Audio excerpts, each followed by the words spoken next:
l'exposition Nikit Saint-Phal. Alors donc, on va vous faire un petit, je dirais, un petit accueil particulier. Ah, c'est gentil. Bonjour. Bonjour. Et demandez, c'est la directrice du château.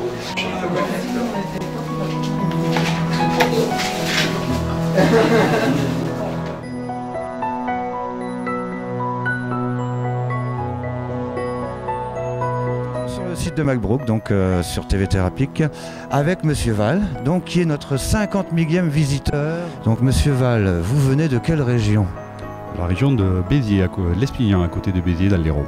Oh, mais c'est pas la porte à côté, ça. Et non, 850 km. Hein. Et vous avez vu, on a le soleil chez nous aussi. Hein. C'est vrai qu'il fait aussi chaud que chez nous. On a été agréablement surpris. Ah, alors ça, il faut le dire. Hein. Il fait beau en Lorraine. Dites voir, pas trop surpris de cet accueil un peu surprenant? Très surpris. Il était très surpris. Ça doit faire un peu drôle hein, d'arriver comme ça en famille, tout d'un coup on saute dessus. Et oui, j'ai cru que c'était une jolie blague. Hein. Mais vous étiez venu dans la région pour le tourisme ou pour autre chose? Non, pour le championnat de France école de tir, donc des enfants, où on accompagne 5 enfants avec la ST Béziers, donc pour le championnat de France. Écoutez, on va vous laisser.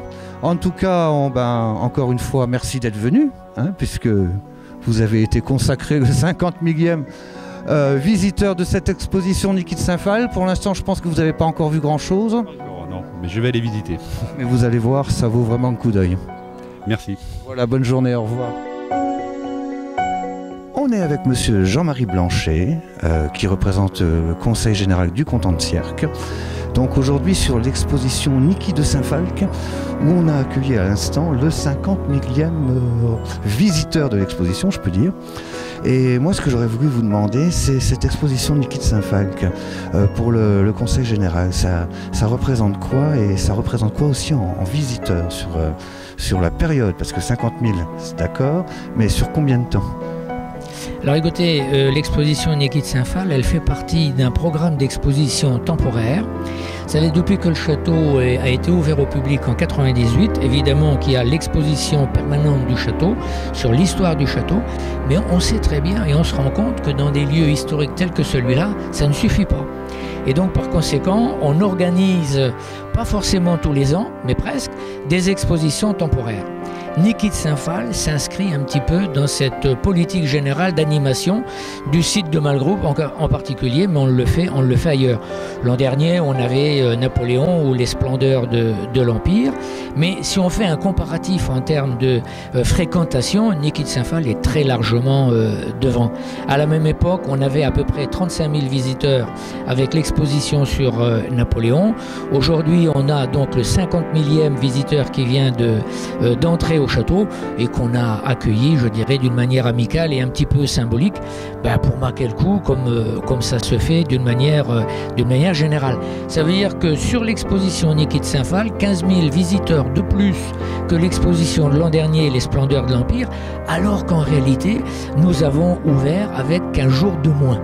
Ça veut donc dire que on pense, on espère qu'on peut imaginer qu'à la fin de la saison, on devrait tourner, mais je mets ça au conditionnel par prudence, entre 70 000 et 80 000 visiteurs.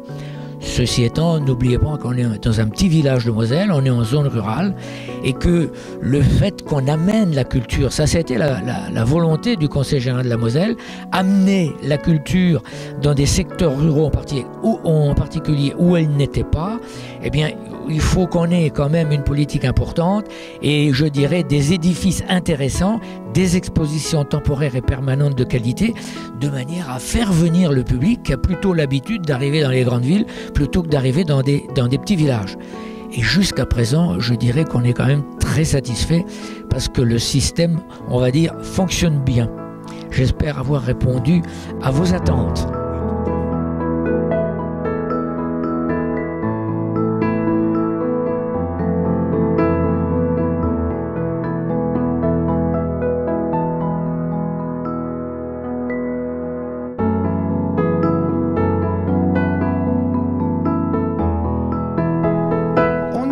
Sur le site de Malbrook avec Madame Laudien, qui est directrice du château. Et pour vous, donc l'opération Nikit Saint-Phal, ça doit être un événement incroyable. Oui, effectivement, l'exposition Niki de Saint-Phal est un événement exceptionnel pour nous, qu'on a pu organiser grâce à la Niki Charitable Art Foundation, qui est basée aux États-Unis, et également grâce à la Galerie Simoni, qui est à Montigny-les-Metz. Donc c'est un partenariat exemplaire, et le Conseil général a pu organiser cette exposition dans le site du château de Malbrouck, car c'est un des sites culturels et touristiques qui est positionné idéalement, comme vous le savez, au pays des trois frontières, puisque quand on parcourt les courtines du château de Malbrouck, on s'aperçoit qu'il y a une lisière, on aperçoit le Luxembourg, et de l'autre côté, l'autre lisière, on aperçoit les frontières allemandes. Et c'est vrai que le château, au niveau rien que de sa position justement, attire quand même du monde venant de l'étranger, parce que l'Europe, comme on est justement à côté de Schengen, les fameux accords d'ouverture de frontières de Schengen, donc je pense que vous avez une grande masse de gens qui viennent quand même de l'Europe entière depuis la période... C'est clair que le château de Malbrouck est fréquenté effectivement par un public de Mosellan, de Lorrains, de Français bien sûr, mais également nous avons effectivement beaucoup d'Allemands, beaucoup de Luxembourgeois et beaucoup de gens qui viennent des pays européens. Et pour l'exposition Niki de Saint-Phal, on a également des Américains, des Espagnols, des Italiens, puisque vous savez que Niki de Saint-Phal a également construit un jardin imaginaire où elle a pu... je dirais, exposer, exprimer ses rêves à Capalbio en Italie, à 1h30 au nord de Rome. Ce qui est magnifique. Juste un dernier chiffre, le nombre de visiteurs dans l'année sur le château en lui-même, donc en plus de la manifestation, ça s'estime à peu près à combien ? Alors, sur l'année, on est environ à 80 000 visiteurs, sachant que, vous savez, le château de Malbrouck est accessible en visite et l'exposition est comprise dans la visite guidée, donc, ou dans la visite lorsqu'il n'y a pas de visite guidée, on met à disposition des audioguides sans supplément de prix. Ça, c'est magnifique.